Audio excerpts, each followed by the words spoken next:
Olá, bom dia. Então decidi fazer mais um vídeo. Espero que seja melhor desta vez. E o vídeo vai ser sobre. É um vídeo dividido em duas partes. A primeira parte vai ser sobre o SARS-CoV-2 e a Covid-19, a fisiopatologia da doença causada pelo novo coronavírus. A segunda parte do vídeo vai andar à volta de um tema que gerou alguma polémica há uns dias, há quase 2 semanas, penso eu, sobre um comunicado que a OMS lançou após um artigo científico que saiu no jornal de referência, o The Lancet, sobre um tema sobre o uso de medicação para a hipertensão e de anti-inflamatórios e como isso podia influenciar negativamente no prognóstico e na evolução da Covid-19. Esse vai ser o tema da segunda parte. Antes de começar, importa dizer que eu não sou nenhuma entidade de comunicação oficial, nenhuma entidade de referência, não sou médico, não sou enfermeiro, sou osteopata e nesse sentido este vídeo é meramente informativo e educativo, tanto para osteopatas como cidadãos no geral. Um, e porque é que os osteopatas também falam destas coisas? Os osteopatas, como profissionais de saúde, têm no seu currículo académico um conjunto de disciplinas das ciências biomédicas, porque atendem pacientes aquilo que chamam em primeiro contacto, uh, e temos autonomia para isso e, portanto, a doença e a dor pode-se manifestar de muitas formas e ter muitas causas e é importante o osteopata conhecer sistemas e a interação de sistemas para além do sistema musculoesquelético uh, e saber avaliar, examinar e eventualmente referir o paciente quando o caso não é para ele, quando não é do foro neuromusculoesquelético e encaminhar para a especialidade e por isso tem que saber avaliar, tem que saber questionar o paciente em vários sistemas. De resto, a osteopatia também vê esta globalidade e interpreta os sintomas e os sinais na globalidade portanto, temos que ter no nosso currículo académico e na nossa competência profissional conhecimentos sobre muitas áreas, não é? Áreas da saúde e das ciências biomédicas e para além depois o aparelho neuromusculoesquelético.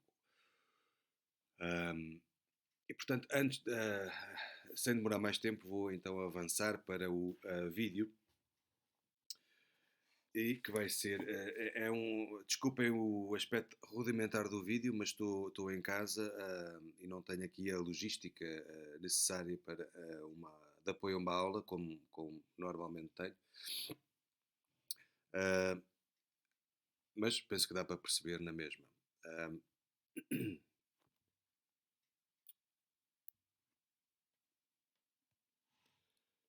Bom, então este vírus chama-se SARS-CoV-2, Síndrome Respiratório Agudo Grave pelo novo coronavírus 2.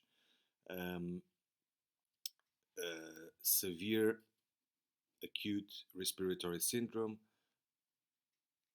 Coronavirus 2, o Novel Coronavirus 2, o novo coronavírus 2. Uma vez num hospedeiro e uma vez infectando o hospedeiro, pode-se traduzir a doença e a doença chama-se Covid-19. Coronavirus Disease, descoberta em 2019, o primeiro caso na China foi em novembro de 2019, a primeira morte foi em janeiro de 2020. É um micro-organismo visto a microscópio eletrónico, relativamente simples. Tem aqui um conjunto de proteínas e um filamento único de RNA. É a décima parte de um micrómetro. Um micrómetro é a milésima parte do milímetro, e portanto é uma décima parte da milésima parte do milímetro, portanto uma coisa mínima, microscópica, ah, e é revestido por aquilo que se chama um capsídeo, um invólucro constituído por uma série de filamentos, espigões, que são proteínas de vários tipos, e estes espigões, estas proteínas têm um propósito que é através destas proteínas que algumas delas têm a capacidade de se entrar, de se ligar e de entrar para dentro de uma célula, e com isso, entrando para dentro da célula, consegue-se replicar e produzir novos coronavírus e infectar dessa forma o paciente e no processo também destruir a própria célula. Vamos ver isso mais à frente. E depois este capsídeo tem esta forma de espigão, de espigões, esta forma de coroa, e por isso é que se chama o coronavírus. É um capsídeo também que protege o vírus, e esta é uma capacidade deste vírus, e por isso é que este vírus também é um bocadinho diferente de outros, no sentido em que consegue sobreviver fora do hospedeiro dias, depois depende da superfície. Em superfícies frias, mais frias, como metálicas, consegue, ou a papel, consegue, dizem os especialistas, sobreviver mais dias, mas é fruto deste forte capsídeo proteico que o protege e que protege o seu RNA. Importa dizer que a informação, há muita má informação, e às vezes a desinformação vem exatamente, é pior do que, é melhor do que uma má informação. A má informação leva muitas vezes a, a pânicos enfim, e a crenças que não estão baseadas em ciência nem em evidência, e portanto devemos sempre refugiar naquilo que são, ou conhecer aquilo que são os órgãos de comunicação e de ciência que comunicam a ciência e que são legítimos, como a Organização Mundial de Saúde, como a Sociedade Portuguesa de Pneumologia e outras. Importa dizer também sobre este vírus que o coronavírus em si não é um vírus novo, e, portanto provavelmente todos nós já tivemos uma infecção, uma gripe provocada pelo coronavírus, e portanto há vários tipos de coronavírus. Este novo coronavírus 2 é uma mutação que entretanto também já teve várias mutações, e que vem do primeiro coronavírus, da primeira SARS-CoV, em 2002, 2003, que teve origem na China, e que foi um daqueles episódios em que o vírus é capaz de saltar a um leak, de o animal para o humano. E o problema dos vírus que saltam de animal para o humano é que o humano, o hospedeiro, não tem defesas imunitárias, anticorpos específicos para aquele vírus, portanto é apanhado de surpresa e, portanto, demora algum tempo a criar alguma imunidade. O SARS-CoV em 2002, 2003 foi também problemático, enfim, porque infectou muita gente. Houve um novo salto em 2012 no Médio Oriente, também por um coronavírus, que se chamou MERS, o síndrome respiratório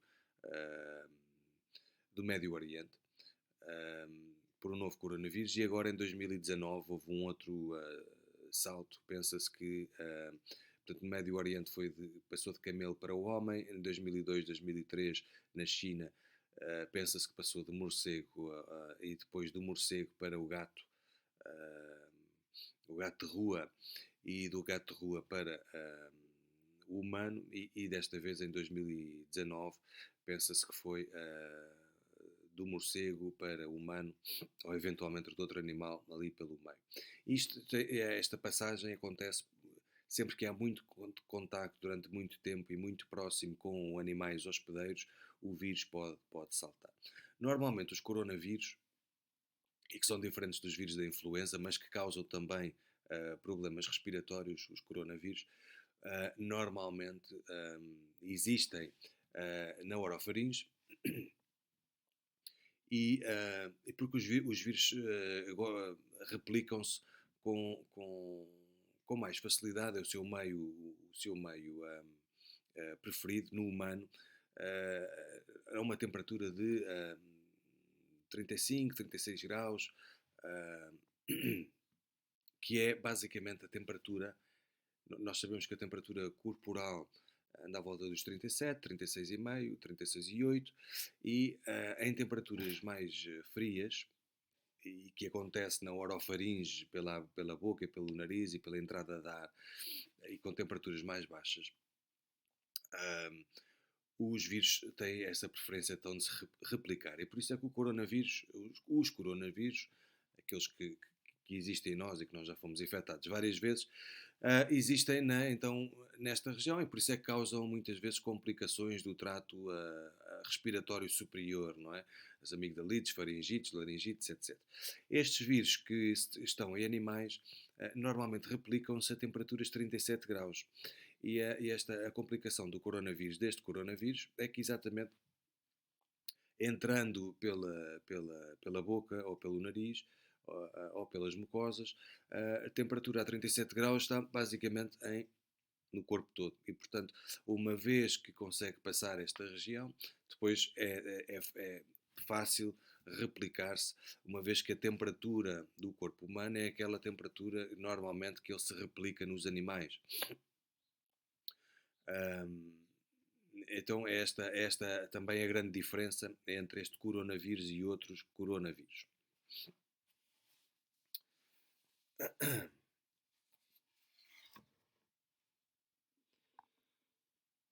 Então vamos perceber como é que o coronavírus, como é que afeta então o trato respiratório inferior e, e que problemas é que começa a causar. Portanto, temos aqui um corte coronal do pulmão, temos a traqueia, temos os brônquios primários, secundários e terciários. Estes brônquios dividem-se em bronquíolos, em ramos mais pequenos, que depois vão terminar nos alvéolos ou uns sacos alveolares. Estes alvéolos ou sacos alveolares são umas estruturas que estão cheias de ar e que são muito importantes para a troca de gases, isto é, para a entrada de O2 para o sangue arterial e a saída de CO2, dióxido de carbono, do sangue venoso para a alvéolo e depois expirarmos esse CO2. Se retirássemos aqui um bocadinho dos alvéolos, íamos ter uma imagem assim, em que aqui está simbolizado o alvéolo, estes sacos de ar, e aqui a entrar no pulmão temos uma abertura onde entra uma artéria, a artéria pulmonar, sai uma veia pulmonar, chamamos isto um hilo pulmonar, onde entra sangue, onde está sangue arterial e sangue venoso, e que vai terminar nestas regiões em capilares. O que é que são capilares sanguíneos? É o encontro de uma vésnula, uma pequenina veia, com uma meta-arteríola, uma pequenina artéria. Que se juntam entre si, para quê? Para haver a troca de substâncias que circulam num espaço venoso e num espaço arterial e que depois saem do espaço arterial e seguem pelo espaço venoso para serem depois drenadas, não é? E estes capilares revestem basicamente todos os tecidos do corpo humano, não só no pulmão. Portanto, há substâncias que saem das artérias e que, como gases, como açúcares, e que vão depois ser drenados, transportados pelo sangue venoso. Aqui é um pouco ao contrário, isto é, o dióxido de carbono que está no espaço, nas veias e que é transportado nas veias até às vénulas. Portanto, o dióxido de carbono acontece, a produção de dióxido de carbono pela função celular, pelas funções das células da função celular, uma determinada célula que tem uma função de produzir qualquer coisa, ou uma determinadas enzimas que têm a função metabólica de algumas células, etc. Esta produção destas fábricas das células produzem, como consequência, produzem muitos ácidos, que se chamam ácidos metabólicos. Um deles é o dióxido de carbono, que é mais comum, e este dióxido de carbono é um que o corpo humano consegue expelir pela respiração, é o único. Este dióxido de carbono viaja então nas veias até chegar ao pulmão, e no pulmão vai entrar a vênula, entra nos alvéolos para se juntar à meta-arteríola, que é no fundo o sangue arterial, e portanto o sangue venoso transporta CO2. O CO2 consegue sair dessa vênula, entrar para o alvéolo e conseguimos expelir o CO2. Quando inspiramos também O2. O O2 vem pelo sistema respiratório até chegar aos alvéolos, e dos alvéolos o O2 consegue sair para a meta-arteríola e chegar ao sangue arterial, depois ao resto do corpo humano. E, portanto, os alvéolos estão aqui cheios de capilares à volta. Estão tão íntimos a estes capilares que o tecido epitelial do alvéolo está fundido ao tecido endotelial da meta-arteríola, e portanto estão intimamente interligados. Isto é o tecido meta-arteríola, isto é o tecido epitelial do alvéolo. Este tecido endotelial com o epitelial estão numa fusão, não é? Estão interconectados, anastomosados, para facilitar o que é exatamente esta troca de gases. A saída de CO2 que vem de uma veia, de uma vênula, e a entrada de O2 que vem do alvéolo e entra na meta-arteríola. Esta fusão chama-se barreira sangue-ar ou alveolo-capilar. Então, desta forma, esta fusão permite que haja uma melhor troca, uma troca de gases mais perene, mais melhorada, mais funcional, mais rápida. De outra forma, os gases tinham que atravessar mais distância para conseguir entrar no seu espaço e poderia não funcionar tão bem. E, portanto, é por isso esta intimidade de tecidos. Os alvéolos têm, e neste espaço da barreira sanguar, neste espaço de alveolo-capilar, no tecido endotelial, mas também no tecido epitelial, temos umas células especializadas chamadas pneumocitos 1 e pneumocitos 2. E também umas outras chamadas macrófagos. Os macrófagos são umas células que são especializadas na remoção de detritos e de toxicidade que acontece fruto desta troca de gases, desta troca de O2 e de CO2. Este movimento acaba por criar tensão nestas superfícies, nestes tecidos endoteliais, epiteliais, etc. Isto pode criar ou cria alguma toxicidade, alguns detritos, e estes macrófagos têm uma função também imunitária e por isso produzem umas substâncias inflamatórias, umas citocinas, que têm esta função imunitária de proteger a área, a zona de algum agressor, viral ou bacteriano, mas também da própria remoção de alguns detritos e de alguma toxicidade que advém desta troca de gases. Os pneumocitos 1 têm o propósito de facilitar, estão muito juntos aqui ao endotélio do capilar e, portanto, têm a função de facilitar esta troca de gases. Os pneumocitos tipo 2 são umas células especializadas em produzir um surfactante, chama-se surfactante pulmonar, que tem um propósito também, este surfactante, de facilitar a troca de gases. Como é que facilita a troca de gases?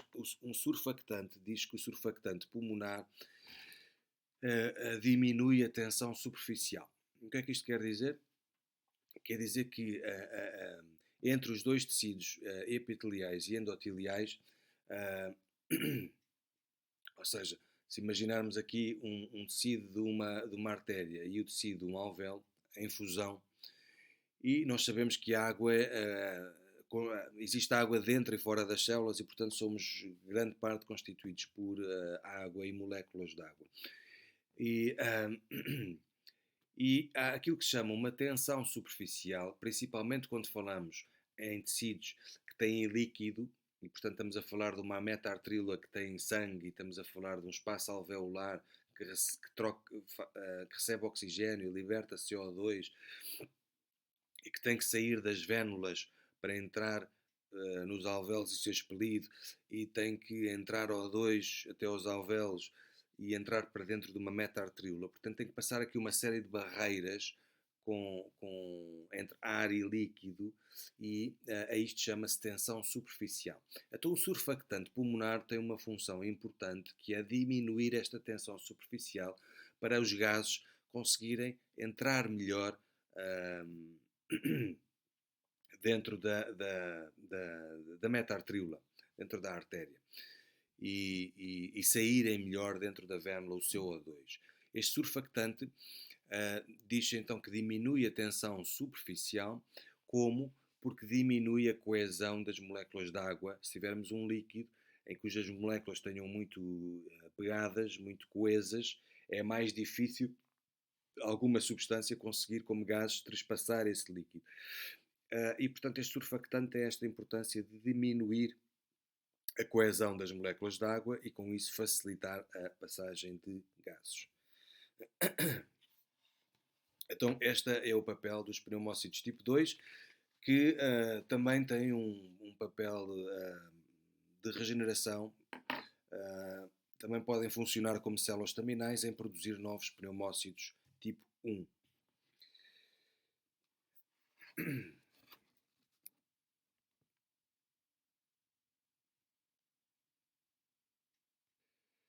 Então, continuando nestes pneumócitos tipo 2, estes pneumócitos tipo 2, que eu volto a lembrar que estão aqui no tecido, nos capilares e no tecido alveolar, e são aquelas células capazes de produzir o tal surfactante. Estes pneumócitos tipo 2 têm umas enzimas na sua membrana, que são de dois tipos. Chama-se Angiotensin Converting Enzyme tipo 2, uma enzima conversora de angiotensina tipo 2. A angiotensina, eu vou falar isto mais no segundo vídeo, mas a angiotensina 2 está implicada no aumento da tensão arterial e não só, influencia no sistema nervoso também, enfim, a vasoconstrição, tem funções também no rim, mas eu vou falar mais disso no segundo vídeo, e também tem alguma importância na inflamação. E há umas enzimas conversoras de angiotensina que são do tipo 2, que têm uma função modulatória em que inibem a angiotensina tipo 2. Portanto, há uma enzima conversora de angiotensina tipo 1 que converte a angiotensina 1 em angiotensina 2, e este mecanismo é usado para um aumento da tensão arterial, mas não só. E há uma enzima conversora de angiotensina tipo 2, que é esta que estamos a ver aqui, que tem uma função de modular a angiotensina 2. Portanto, se houver muita produção de angiotensina 2, esta enzima conversora de angiotensina tipo 2 metaboliza a angiotensina 2 em, noutra forma, a angiotensina 1,7. Mas falamos isso mais no segundo vídeo. Estes pneumócitos têm esta enzima, então, a enzima conversora de angiotensina 2, que vão ser basicamente a porta de entrada, onde um destes pigões, aquelas proteínas do capsídeo do coronavírus, proteína S, onde se vai ligar a esta enzima e vai conseguir entrar para dentro da célula do pneumocito tipo 2. Uma vez dentro da célula, consegue resgatar, não é resgatar, mas consegue, estou a usar uma terminologia inglesa, consegue tomar conta, usar a maquinaria, os organelos que existem dentro dos pneumócitos tipo 2 para seu proveito, para a sua replicação. Isto é, usa aqui uns ribossomas, usa o próprio núcleo para produzir as proteínas que compõem o vírus, para produzir o RNA que compõe o vírus e com isso consegue-se, é uma coisa bastante complexa, mas com isso consegue-se replicar e formar novos coronavírus.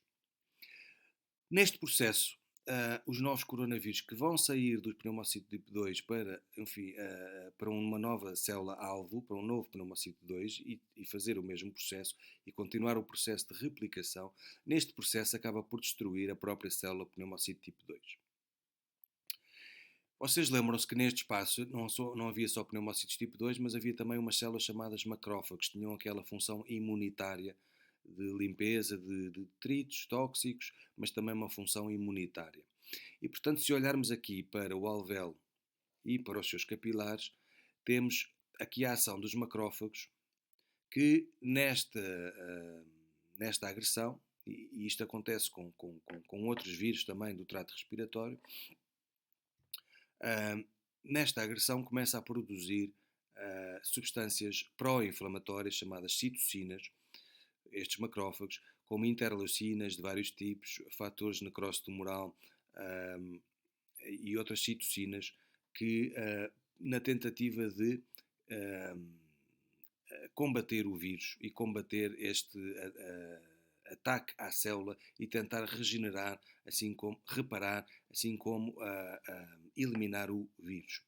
Então começa a produzir bastantes destas substâncias pró-inflamatórias e se o número destas substâncias pró-inflamatórias for muito elevado, estas próprias substâncias, temos aqui um alvéolo e estas células avertes, os pneumocitos tipo 2, temos ali os macrófagos, estas substâncias, se forem em grande número, começam a sair de fora do alvéolo, a extravasar para fora, desculpem a redundância, para os capilares. Então temos aqui um volume de células a saírem deste espaço e a migrarem para o espaço intersticial, o espaço que fica entre os dois tipos de células.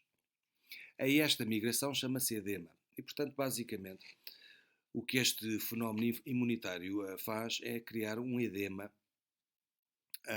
e uma vasodilatação. Estas substâncias inflamatórias, no espaço intersticial, conseguem estimular as células endoteliais da meta-arteríola e afastar as células endoteliais, no fundo é o que se chama vasodilatação, afastá-las umas das outras, para quê? Para as próprias meta-arteríolas deixarem sair substâncias que são também imunitárias para combater esta agressão. Isto é aquilo que se vê num processo inflamatório em que a primeira fase da inflamação é acompanhada por edema e por vasodilatação. O edema basicamente é provocado pelas substâncias que saem das artérias e das metas-arteríolas, etc. E o volume dessas substâncias no espaço intersticial, no espaço entre as duas células, chama-se edema. Uma vasodilatação porque as células do endotélio têm que se afastar umas das outras para conseguir deixar sair substâncias, porque se estiverem muito juntinhas, as substâncias novamente não saem. E, portanto, estas citocinas têm uma função de contrair umas determinadas proteínas que existem no endotélio. Essas proteínas, ao contraírem, vão afastar as células endoteliais umas das outras e provocar uma vasodilatação. Ora, então temos aqui um fenómeno generalizado de edema provocado por isto e de edema provocado por esta saída de substâncias. Este edema no espaço intersticial, este exudado inflamatório, neste espaço, imaginem aqui muito o edema, muito líquido nesta região, o que é que começa a produzir, ou pode começar a produzir, um estreitamento, uma compressão, um colapso dos próprios alvéolos. Imaginem aqui muito edema, muitas substâncias a sair da meta-arterila, muitas substâncias a sair do alvéolo, começa-se a gerar aqui muito edema e basicamente comprime, colapsa aqui o alvéolo. Não é? É esta imagem que temos aqui. E o que é que faz este colapso? Bom, este colapso, esta pressão sobre os alvéolos faz aumentar, o aumento desta pressão faz aumentar a tensão superficial, a tal tensão superficial que eu falei. E porquê? Porque é que faz aumentar a tensão? Porque diminui o raio.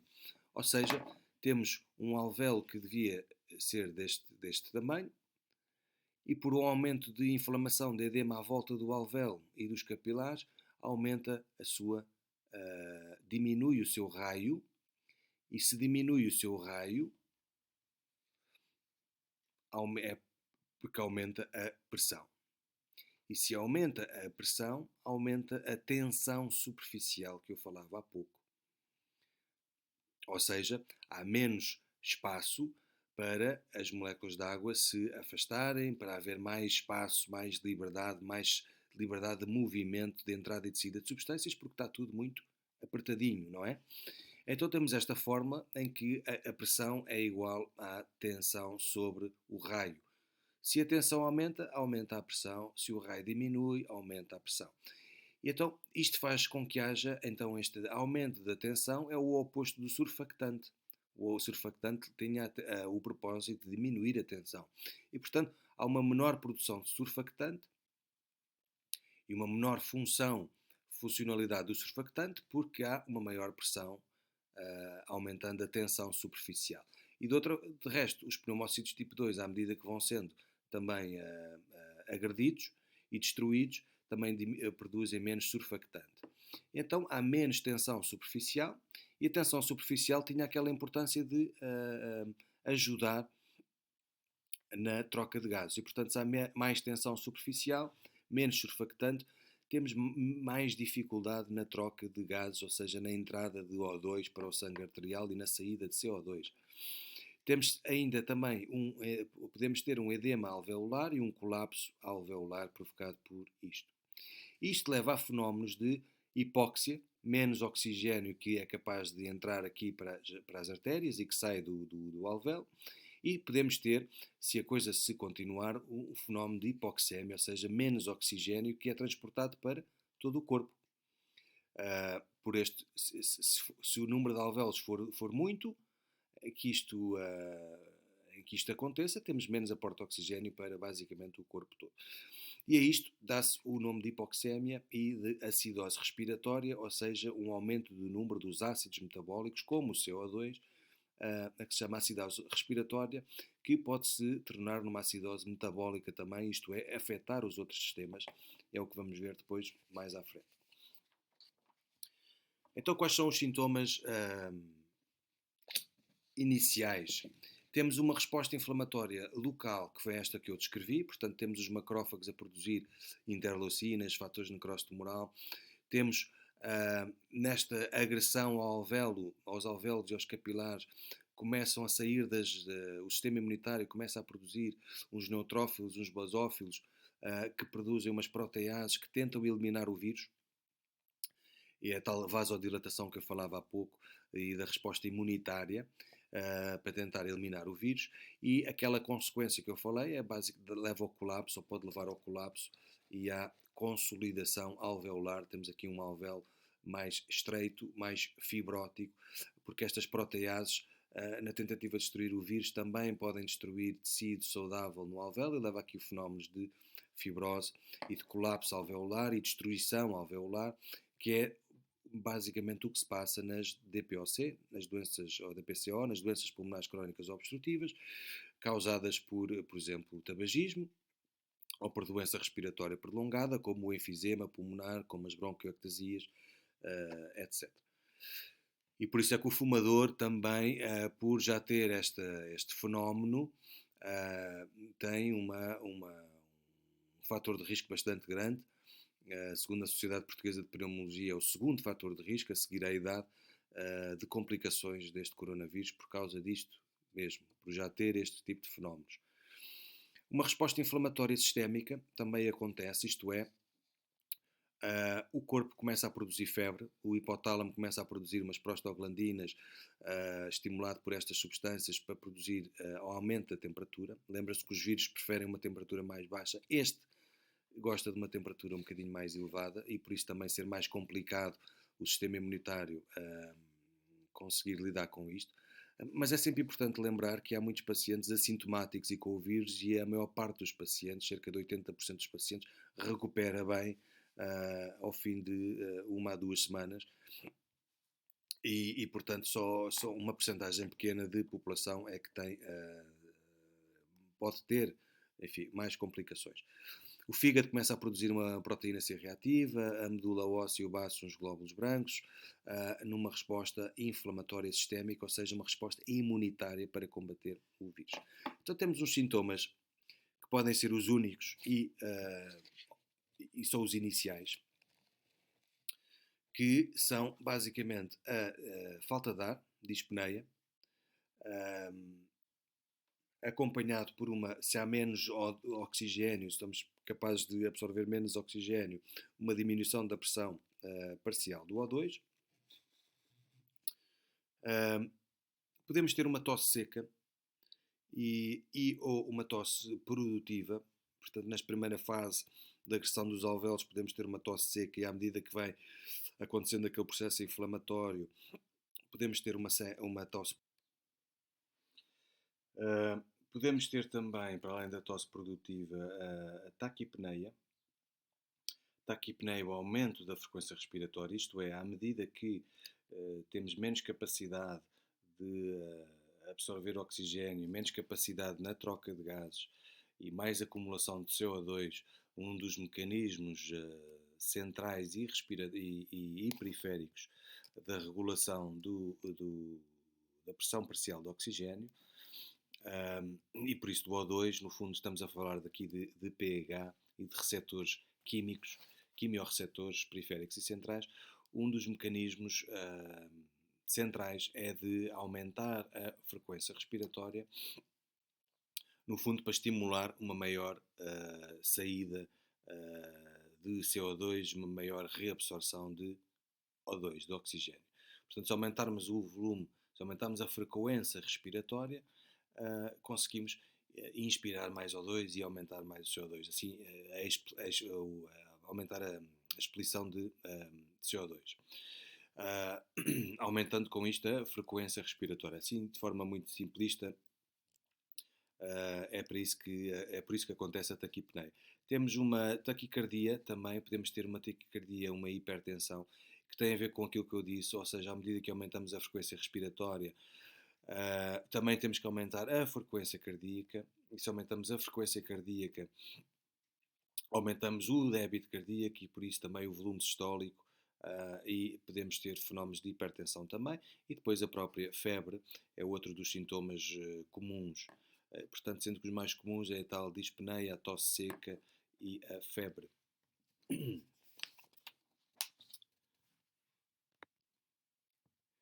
Os sintomas e sinais tardios que são possíveis de acontecer numa população mais pequena, uma muito menor percentagem de pessoas, é o oposto, ou seja, um fenómeno de hipotensão, queda da tensão arterial, com diminuição do volume sistólico, uma menor perfusão de órgãos, perfusão sanguínea para os órgãos, o que pode levar a uma falha multissistémica.